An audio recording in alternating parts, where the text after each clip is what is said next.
Have you ever noticed something strange about relationships? Some people seem to move from dating straight into marriage, while others spend years in relationships that quietly fall apart. Nobody cheated. There was no big fight. The feelings were real. The chemistry was there. And somehow the relationship still faded out the same way the last one did.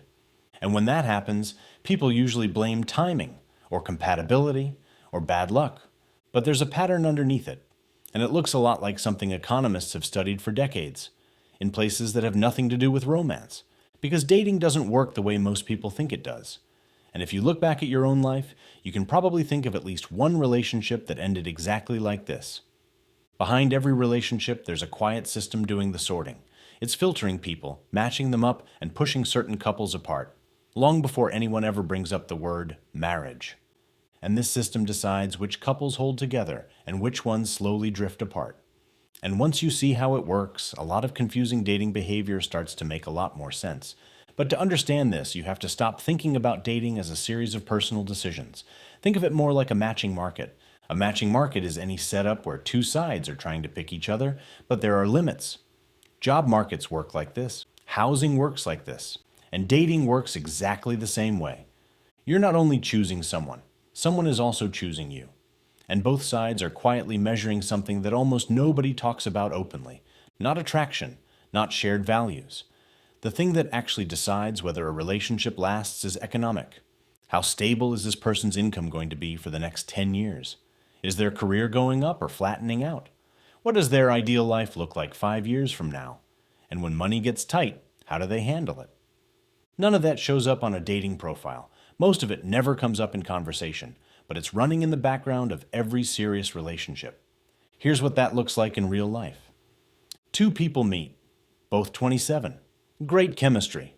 Their values seem to line up, but one of them is planning for a house and kids within 3 years. The other wants to keep things flexible. Travel, career moves, low overhead. On paper, they look great together. In real life, they're trying to build two completely different futures. They don't break up because of a fight. They break up because of a feeling neither of them can quite explain. A slow pull in different directions. A growing sense that the life they each picture doesn't include the other person. That relationship was never going to work. Not because the feelings weren't real, because the system had already sorted them as a mismatch. And you've probably seen something like this happen before. And here's where it gets more interesting. The dating market doesn't stay the same. It shifts over time. And the biggest thing that changes it isn't where you live or what culture you're from. It's what stage of life you're in. Ever notice how some people struggle through their entire 20s, then suddenly become really attractive options in their 30s? They didn't change. They didn't get better looking or more charming. What changed is what the market started caring about. In your early 20s, the market rewards short-term signals. Energy, looks, spontaneity. Most people at that age aren't thinking about building a household. They're exploring. And the system prices things accordingly. But somewhere around the late 20s, the whole thing quietly reshuffles. Career stability starts mattering more than big dreams. Being emotionally steady becomes more attractive than being intense. Being good with money, something that barely mattered 5 years earlier, becomes one of the most valuable things a person can bring to the table. By the early 30s, the whole evaluation has restructured. There's pressure around timelines, fertility windows, housing costs, childcare planning. The person who was the most exciting option at 23 might not even get a second look at 33, not because they changed, because the market changed what it rewards. That's why so many people say dating in their 30s feels like a completely different experience. The pool didn't only get smaller, the whole scoring system shifted underneath them, and the people who struggle the most are still trying to win on signals that stopped working 5 years ago. Meanwhile, the person who quietly built up career stability, financial habits, and emotional steadiness through their 20s. They walk into the 30s dating market with a huge advantage. The market is now rewarding exactly what they spent a decade building. That's not luck. That's positioning. Most people don't realize they were being positioned the entire time. But the life stage shift isn't even the real filter, because the market doesn't only sort people by age and income, it tests them. Every early relationship hits a moment where it stops being about chemistry and starts being about structure. The first time a couple has to split rent. The the first conversation about how much a vacation should cost, the first time one person's job gets shaky and the other has to quietly think about what that means for both of them. These aren't arguments, they're signals. And most people don't realize they're being evaluated in those moments. How does this person react when money is tight? Do they go quiet? Do they get defensive? Do they pretend everything's fine? What happens when you bring up timelines? Kids, a house, a career change, and the other person's numbers don't line up with yours? Most relationships don't end because the feelings fade. They end because the first real structural gap shows up, and neither person has the words for what went wrong. They'll say they grew apart. They'll say they wanted different things. But what actually happened is simpler than that. The relationship hit its first real-world test, and the blueprints didn't match. If you've ever had a relationship suddenly feel different after a conversation about money, that's exactly what happened. And this is going on all the time. In every serious relationship, there's an unspoken evaluation running underneath every dinner, every shared bill, every conversation about the future. Not because people are doing it on purpose, because the system is doing it for them. And this is where the system shows what it's actually looking for. When two people commit to each other long term, they're not only starting a relationship, they're forming a household. And most people walk into that without ever asking the question that actually matters. Does this setup we're building even work? Think about what a long-term couple actually manages together. Combined income, shared bills, dividing up tasks. Who handles what? Who gives up what? Childcare logistics. What happens if one person loses their job, gets sick, or needs to change direction? Every long-term couple is running a small economy together, whether they know it or not. The couples who run that economy well tend to last, not because they love each other more, because the daily math works.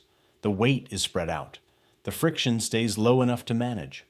The couples who don't, they start feeling something that seems emotional but is actually about how the system is built. One person starts feeling like they're carrying more than their share. Resentment creeps in. Arguments keep circling around money, time, and fairness. Not because anyone is being selfish, because the system they built together has friction baked into it. And that friction doesn't come from personality clashes. It comes from two people who merged their lives without realizing they were building an economy together.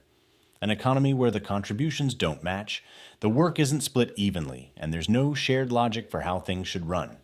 When that system has problems at the foundation, no amount of love covers the gap. Relationships don't only break from betrayal or neglect. They break because the invisible structure underneath them cracks. The couple feels it as something emotional long before they can name it as something structural. And here's the part nobody talks about. People are running this evaluation during dating, not after the wedding, not once they move in together. During dating, not on purpose, not with a calculator.